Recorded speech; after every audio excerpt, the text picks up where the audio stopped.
Bonjour à tous et bienvenue pour ce temps de troisième culte online. Je m'appelle Léa pour ceux qui ne me connaissent pas et je suis ravie de vous retrouver pour ce temps de louange et de partage de la parole de Dieu.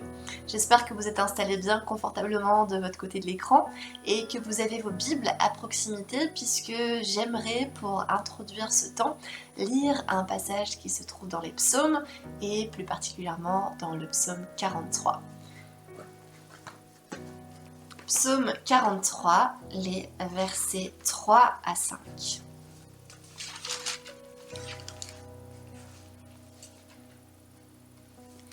Envoie ta lumière et ta vérité, qu'elles me guident et me conduisent à ta montagne sainte et à ta demeure. J'irai vers l'autel de Dieu, vers Dieu, ma joie et mon allégresse, et je te célébrerai sur la harpe, ô Dieu, mon Dieu. Pourquoi être abattu mon âme, et pourquoi gémir en moi? Espère en Dieu, car je le louerai encore. Il est mon salut et mon Dieu. Alors c'est le psalmiste David qui a écrit ce psaume, et quand il l'a écrit, il était abattu. Et qu'est-ce qu'il fait en se sentant abattu? Eh bien, il prie. Il demande au Seigneur d'envoyer sa lumière et sa vérité pour qu'elle le guide dans la présence de Dieu. Parce qu'il sait que dans la présence de Dieu, il y a la joie et il y a l'allégresse. Alors il commence à prier et puis il loue le Seigneur et il va dans la présence de Dieu. Et il dit à son âme, arrête d'être abattu, loue le Seigneur, espère en lui. Alors je ne sais pas ce que vous vivez en ce moment pendant le confinement, comment vous vous sentez, mais ce que je sais, c'est que dans la présence de Dieu, il y a l'allégresse et la joie. Et ce matin, je nous invite tous ensemble à faire ce pas, à prier, à aller vers Dieu et à lui dire, Seigneur, je veux que toi, tu sois mon allégresse, je veux que toi, tu sois ma joie, et je veux te prier, je veux espérer en toi, et je veux te louer encore. J'ai préparé 3 chants pour vous ce matin. Vous allez pouvoir suivre avec les paroles en bas de la vidéo, et puis je vous rappelle que vous pouvez continuer à chatter dans la barre de conversation qui se trouve à droite de la vidéo et laisser vos sujets de prière et vos petits messages. Je vous retrouve juste après ces 3 chants.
ta grâce m'offre la vie, ta grâce m'a sauvé, ta grâce a pardonné, ta grâce m'a comblé, ta grâce m'a libéré, ta grâce justifie, ta grâce m'a franchi, ta grâce purifie, ta grâce m'offre la vie, ta grâce m'a sauvé, ta grâce a pardonné, ta grâce m'a comblé, ta grâce m'a libéré, ta grâce justifie, ta grâce m'a franchi, ta grâce purifie, ta grâce m'offre la vie, ta grâce m'a sauvé, ta grâce a pardonné, ta grâce m'a comblé, ta grâce m'a libéré.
chercher, et dans sa maison j'habiterai.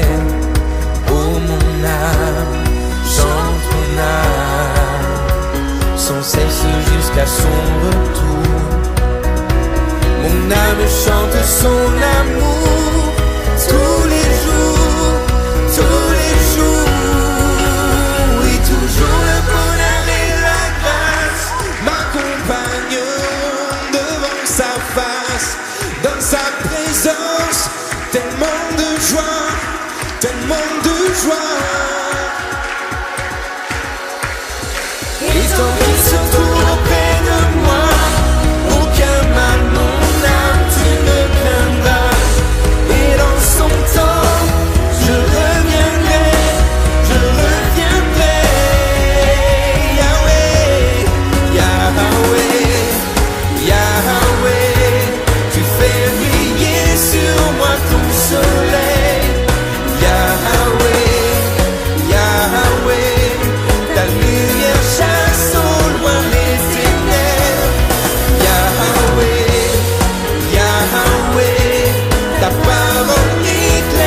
d'être aimé d'un amour sans limite, que ta grâce coule en moi, tout son besoin de pardon, de la bonté d'un sauveur, l'espoir des nations.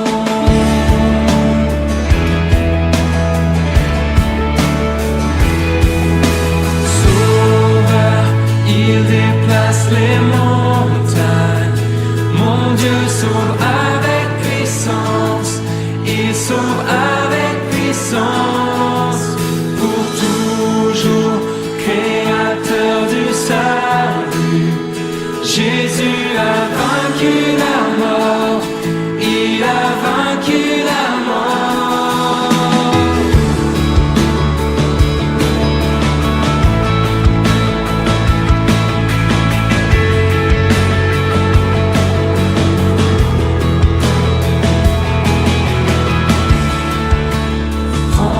Tel que je suis, mes peurs et mes échecs,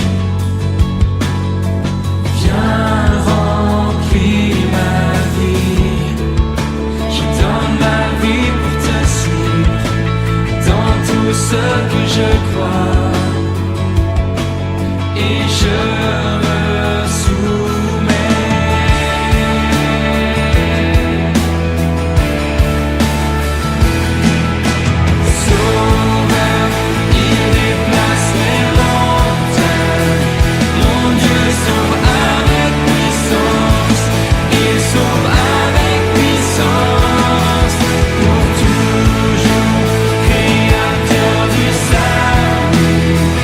Jésus a vaincu la mort.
avec puissance du groupe Hillsong. Alors j'ai choisi ce chant parce que je sais pas ce que le confinement provoque chez vous, mais personnellement chez moi, je me rends compte à quel point quotidiennement j'ai besoin d'être sauvée avec puissance. Alors oui, j'ai été sauvée le jour de ma conversion, je suis passée de la mort à la vie ce jour-là, mais chaque jour qui passe, j'ai besoin d'être sanctifiée et sauvée de mes péchés quotidiens. Et ce confinement où je suis H24 avec mon mari, avec mes enfants, révèle en moi des réactions, des attitudes, des choses qui ne vont pas et qui ont encore besoin d'être changées. Et j'ai récemment utilisé 1 Corinthiens 13 pour agir un petit peu comme un baromètre de ma vie spirituelle, pour me poser plusieurs questions justement sur l'état de mon cœur.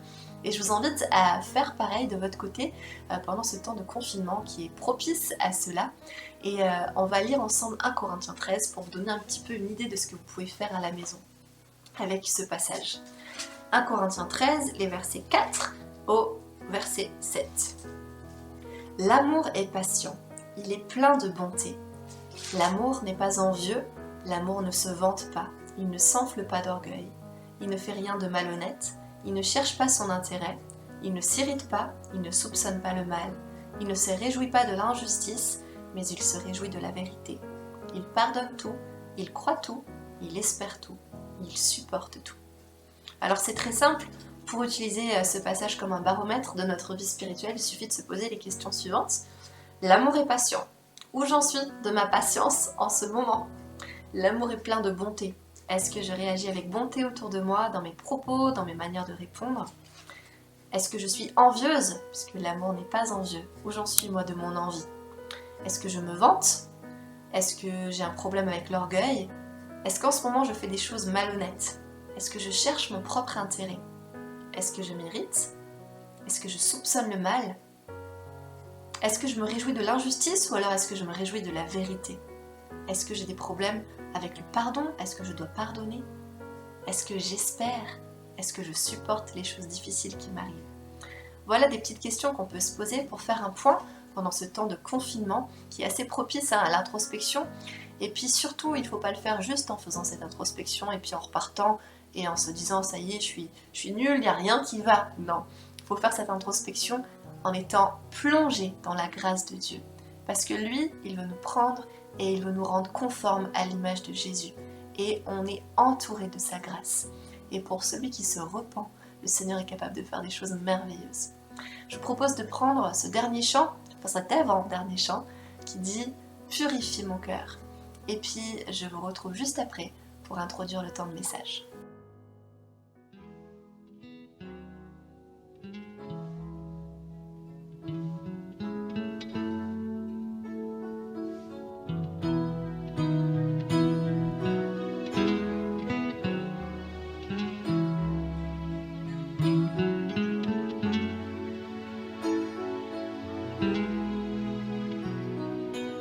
Purifie mon cœur, rends-moi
Je n'ai qu'un désir, être seul, être saint, mis à part pour toi, Seigneur. Oui, je choisis d'être saint, mis à part pour toi, mon seul maître et créateur béni.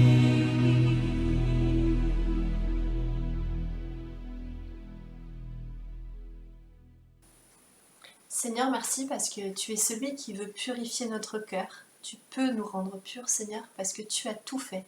Tu as tout fait pour cela. Tu es allé jusqu'à la croix, tu as porté tous nos péchés. Et Seigneur, si on vient vers toi ce matin et qu'on te demande pardon, tu es fidèle et juste pour nous pardonner.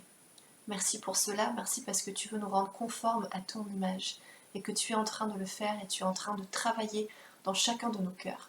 Utilise, Seigneur, ce temps de confinement pour nous rendre semblables à toi, pour nous transformer à ton image. Viens nous réveiller par ton Esprit Saint. Viens souffler sur nous, Esprit Saint. On a besoin de toi, on ne peut rien sans toi. Je te remets maintenant Raphaël qui va nous apporter le message et je prie que tu puisses, Seigneur, l'utiliser pour nous parler puissamment par ta parole et qu'on puisse, Seigneur, ce matin recevoir quelque chose qui vient de toi. Dans le nom de Jésus. Amen. Raphaël va nous apporter le message maintenant et je vous retrouve juste après pour un dernier chant.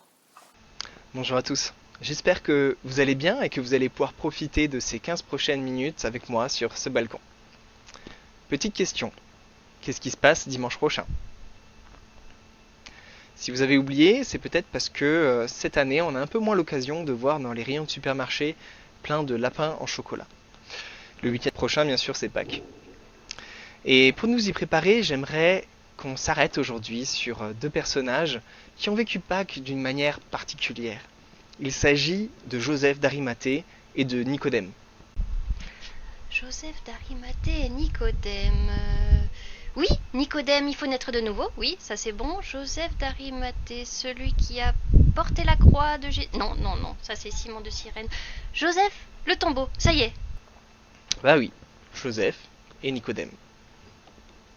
À cause de leur position religieuse et politique délicate, leur amour et leur foi en Jésus restaient confinés dans le secret, jusqu'au décès de Christ, qui a été chez eux comme un déclic.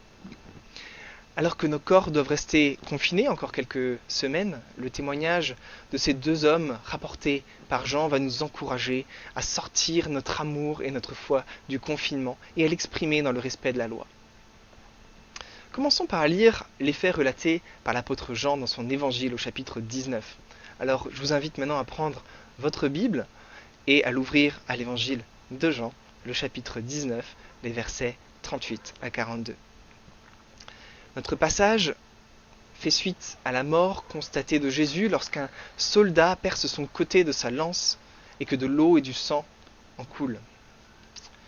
Jean 19, versets 38 à 42. Après cela, Joseph d'Arimathée, qui était un disciple de Jésus, mais en secret par crainte des Juifs, demanda à Pilate la permission de prendre le corps de Jésus. Et Pilate le permit. Il vint donc et prit le corps de Jésus. Nicodème, qui auparavant était allé de nuit vers Jésus, vint aussi apportant un mélange d'environ 100 livres de myrrhe et d'aloès. Ils prirent donc le corps de Jésus et l'enveloppèrent de bandes avec les aromates, comme c'est la coutume d'ensevelir chez les Juifs. Or, il y avait un jardin dans le lieu où Jésus avait été crucifié. Dans le jardin, un sépulcre neuf, où personne encore n'avait été mis. Ce fut là qu'ils déposèrent Jésus, à cause de la préparation des Juifs, parce que le sépulcre était proche. Commençons par dépeindre le portrait de Joseph, puis de Nicodème. On entend parler de ce Joseph qu'une seule fois dans la chronologie biblique. En revanche, les 4 évangélistes parlent de ce même moment, chacun avec des petits détails intéressants. Je vais donc énoncer ces détails en picorant un petit peu dans chacun de ces 4 évangiles. Joseph était un membre respecté du Sanhédrin. il n'a pas participé aux décisions et aux actes contre Jésus. C'était un disciple de Jésus, mais en secret. Il était juste et bon. Il était aussi distingué et riche.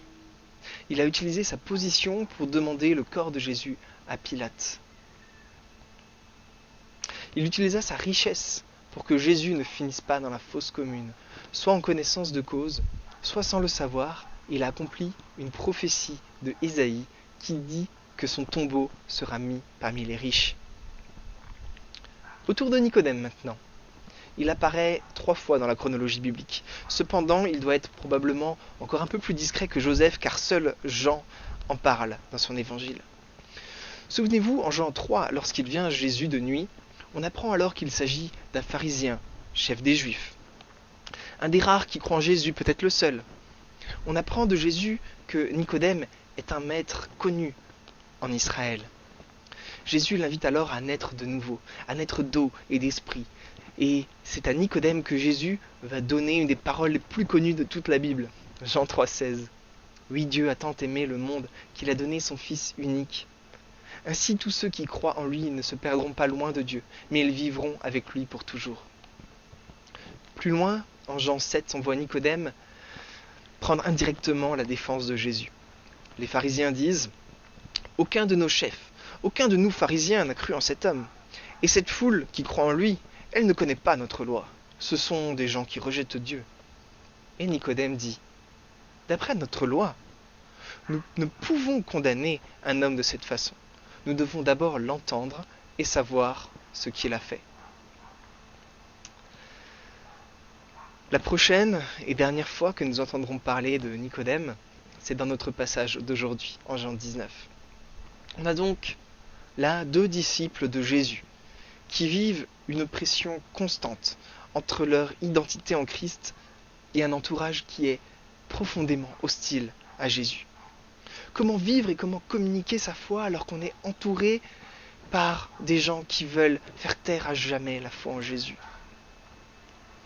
Pourtant, Joseph et Nicodème ont fini par s'afficher, à prendre ce risque de perdre leur position, peut-être même leur vie, en s'occupant de Jésus, élevé sur un lieu public. Le CNEF appelle en ce moment à la vigilance, à cause de la haine anti-évangélique accrue qui a apparu ces dernières semaines. Cette haine est issue de la peur des gens et également de certains éléments de désinformation concernant une rencontre évangélique en Alsace. Cet événement a eu lieu avant les restrictions et les mesures barrières, mais ils ont été pointés du doigt par les médias et même par certains politiques, comme si ces chrétiens n'avaient pas respecté des règles qui pourtant n'étaient pas encore existantes. Et une semaine après, à Lyon, on accueillait 50 000 personnes dans un stade de foot. Mais ça, on n'en parle plus. Peut-être que tu n'es pas impacté par cette nouvelle haine envers les évangéliques, mais peut-être que ton entourage social te met déjà suffisamment de pression au quotidien, au travail, dans ta famille, ton entourage. Peut-être que tu vis les choses un peu comme Joseph et Nicodème, et que tu as peur qu'on découvre ta foi. Je t'invite alors, dans un premier temps, à déculpabiliser. Tu vois bien que Joseph et Nicodème étaient dans la même situation que toi, tout en étant disciples de Jésus.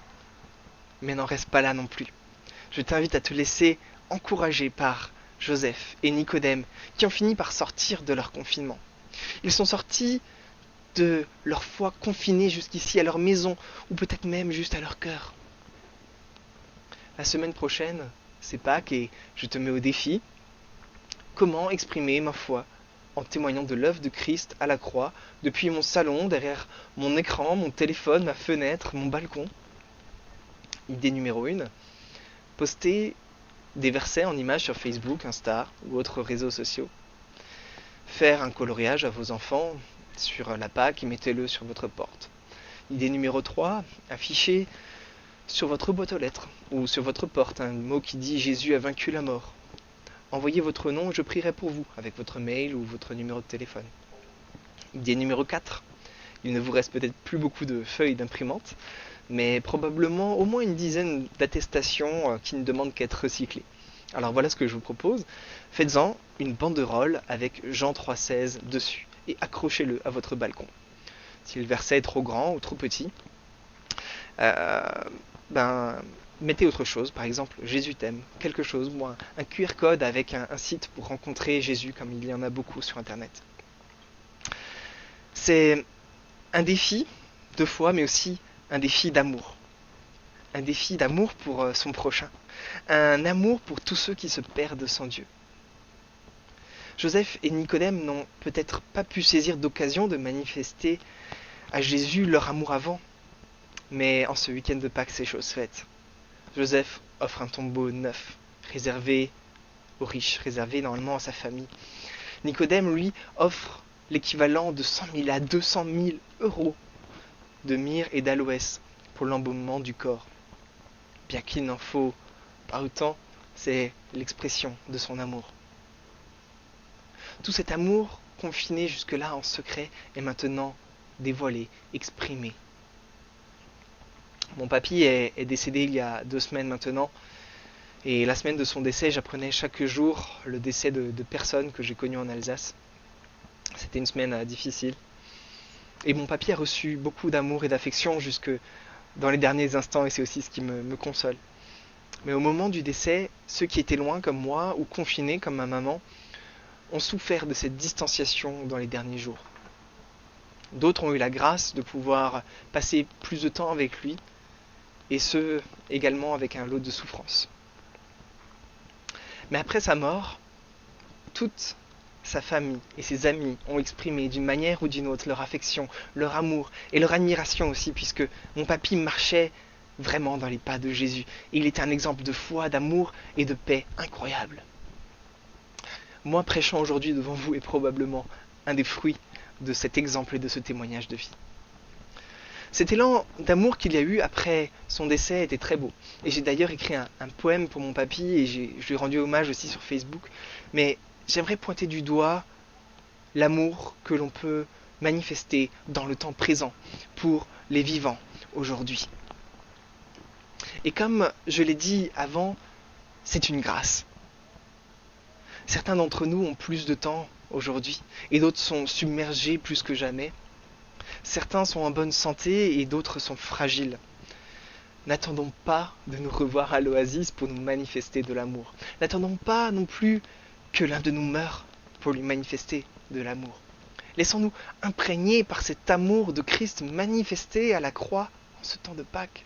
Et saisissons chacun, pas seulement le pasteur, saisissons chacun cette grâce de pouvoir communiquer entre nous malgré la distance. Saisissons cette grâce de pouvoir prier les uns pour les autres. Saisissons cette grâce de pouvoir nous dépanner les uns les autres, toutefois dans la mesure du respect du décret de confinement. Ce respect de la loi apparaît aussi dans notre texte, même si à ce moment, loi et religion vont de pair.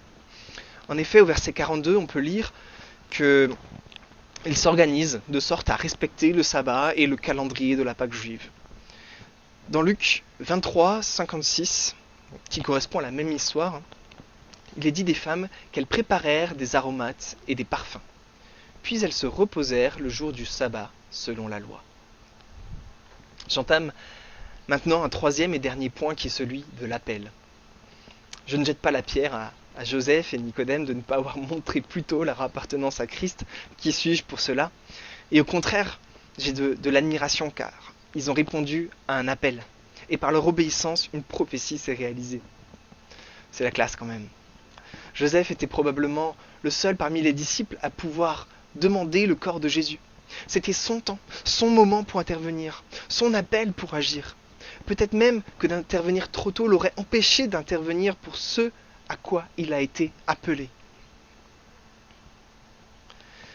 Que cela ne soit pas une excuse pour reporter constamment l'expression publique de notre foi, mais au contraire que cela soit un encouragement à saisir les occasions que Dieu nous tend.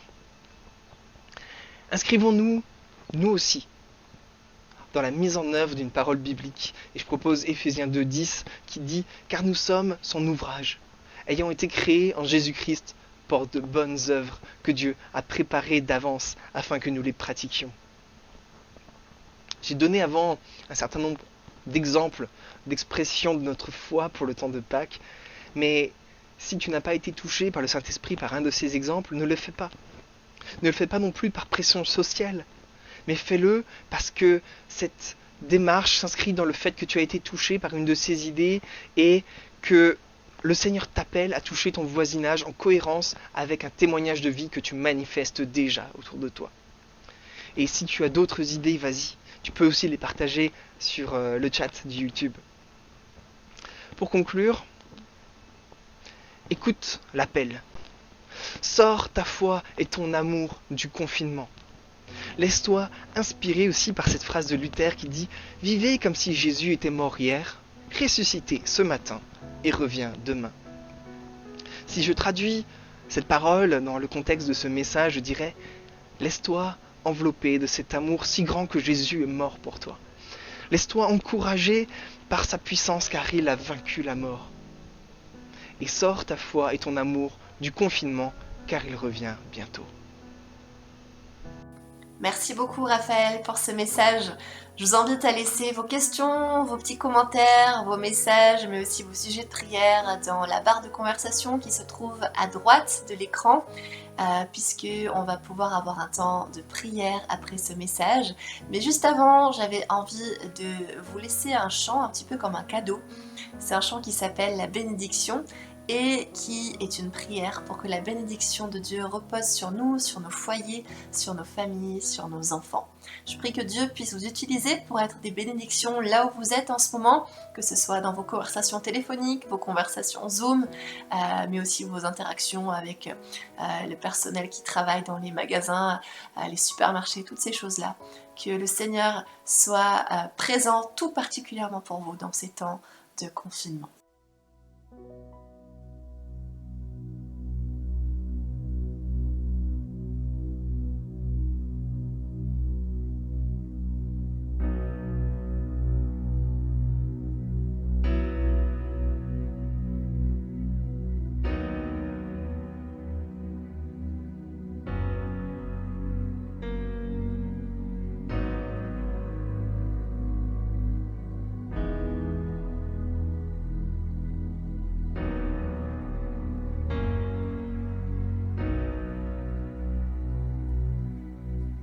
Dieu te bénit et te garde, il rayonne sur toi, il t'accorde sa grâce, ton Dieu se tourne vers toi, te donne paix.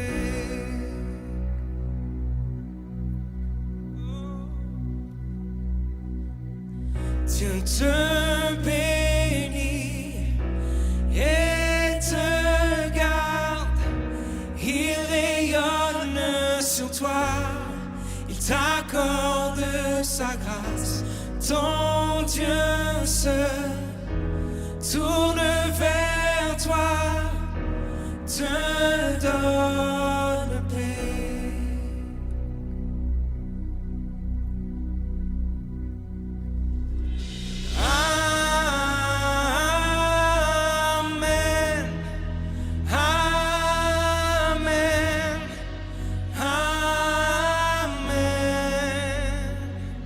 Seule voix, Amen, Amen, Amen.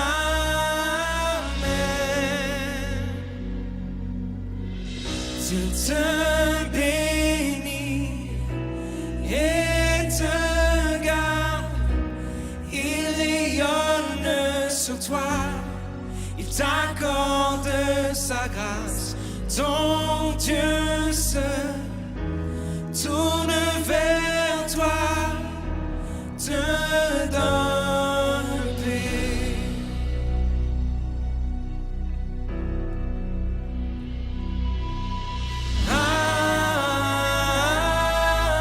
Amen, Amen, Amen.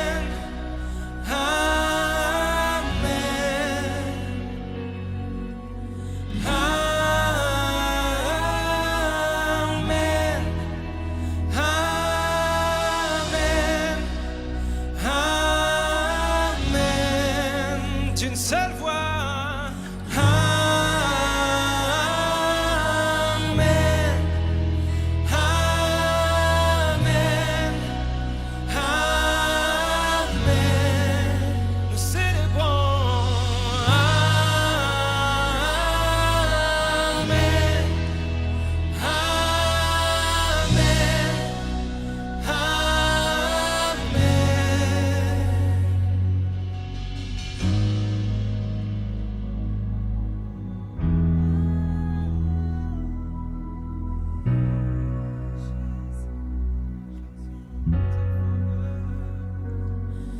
sa faveur reste sur toi pour plus de 1000 générations, sur ta famille et tes enfants et les enfants de leurs enfants. Que sa faveur reste sur toi pour plus de 1000 générations, sur ta famille et tes enfants et les enfants de leurs enfants. Que sa faveur reste sur toi pour plus de 1000 générations, sur ta famille et tes enfants et les enfants de leurs enfants. Que sa faveur reste sur toi pour plus de 1000 générations, sur ta famille et tes enfants et les enfants de leurs enfants. Que sa présence t'environne avec toi, à tes côtés, qu'elle est digne et t'entoure. Il est pour toi, il est pour toi, dès le matin jusqu'au coucher, à chaque pas, veillant sur toi, dans les larmes et dans la joie. Il est pour toi, il est pour toi, il est pour toi, il est pour toi, il est pour toi, il est pour toi, il est pour toi, il est pour toi.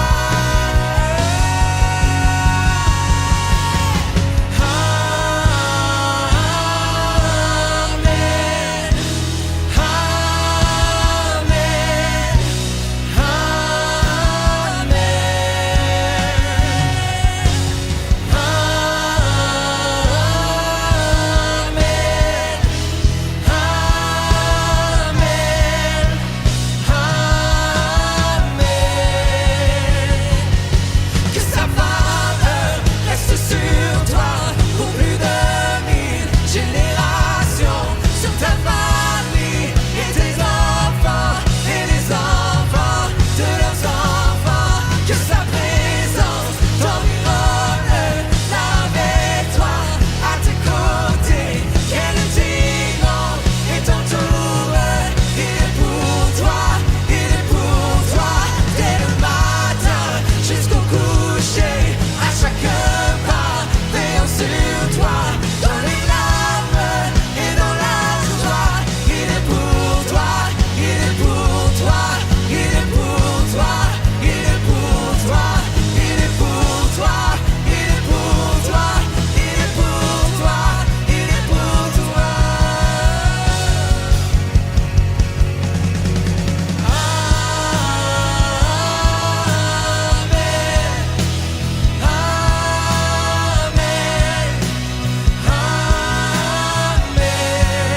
Son peuple chante.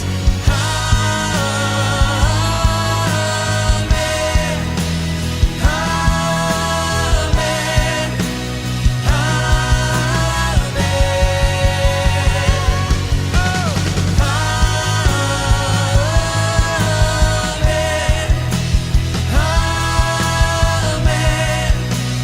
amen, nous déclarons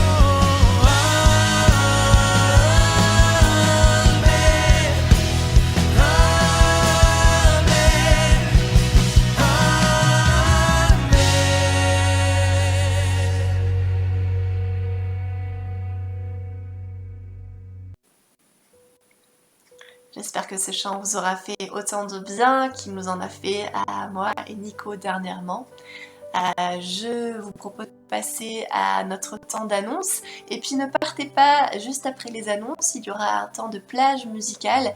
Vous pourrez continuer à discuter sur le chat, mais aussi à prier de votre côté à la maison pour tous les sujets que nous aurons évoqués sur le chat, mais aussi par rapport aux messages et aux choses que Dieu a mis sur votre cœur aujourd'hui. Pour ma part, je vous souhaite un excellent dimanche et j'ai très hâte de vous retrouver. Au revoir. Quelques annonces maintenant. Vendredi prochain, le 10 avril à 20h, nous aurons un Oasis Connect. Nous vous enverrons un mail une fois de plus pour pouvoir nous connecter sur Zoom tous ensemble et pouvoir vivre un temps fraternel de prière et de partage et aussi de nouvelles des uns des autres. Dimanche prochain, nous aurons de nouveau un culte online Et cette fois-ci, ce sera notre culte de Pâques. Je vous invite chacun à pouvoir mettre ce temps de nouveau à part dimanche prochain. Donc, rendez-vous à 10h, tous ensemble, le 12 avril. La semaine du 12 au 18 avril est consacrée normalement au groupe de maison, aux rencontres de groupe de maison. Nous encourageons donc chaque groupe à pouvoir prendre un temps de discussion, de partage ou s'appeler mutuellement pour prier ensemble et continuer aussi le partage du livre que nous étudions actuellement. À partir de lundi, demain, nous voulons aussi dynamiser la prière et nous voulons mettre en place un défi de 40 jours de prière pour l'Oasis, pour tous ceux qui le souhaitent. Nous aimerions mettre un défi devant nous de 40 jours autour de la prière et aussi, pour ceux qui le veulent, la possibilité de lire tout le Nouveau Testament en 40 jours. Donc, vous recevrez à partir de demain un mail tous les jours avec quelques sujets de prière concernant l'Oasis, concernant les frères et sœurs de l'Oasis et d'autres sujets pour nous engager chacun à sa mesure comme il souhaitera, 10 minutes, 5 minutes par jour, un quart d'heure par jour de prière.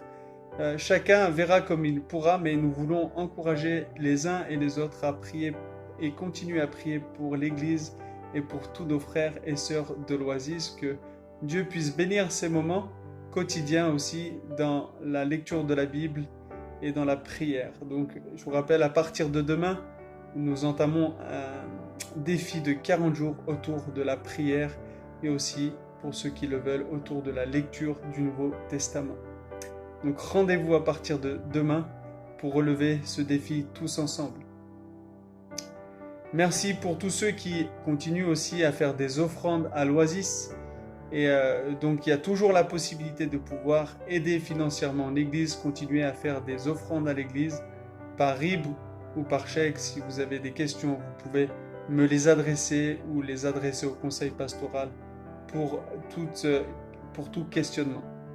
Et puis bien sûr, le conseil pastoral espère que ce temps de confinement se passe bien pour vous, qu'il est propice encore à créer ou à générer encore plus de liens dans la famille, mais aussi auprès de notre Seigneur Jésus par la prière et par les lectures.